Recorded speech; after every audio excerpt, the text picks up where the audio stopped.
O'zbekistonda kelasi hafta 44 daraja issiq bo'ladi. Assalomu alaykum aziz muxlis.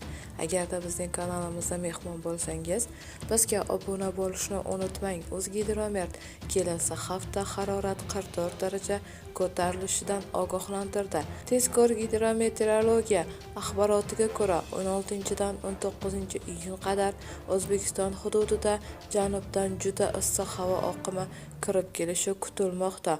16-17 iyunda Qoraqalpog'iston Respublikasi Xorazm viloyatida, 17, 18 hamda 19-iyunda O'zbekistonning qolgan hududlarida havo harorati kunduz kunlari 40-42 daraja, janubda va cho'l hududlarda ba'zi joylarda 43-44 daraja ko'tariladi, deyiladi xabarda.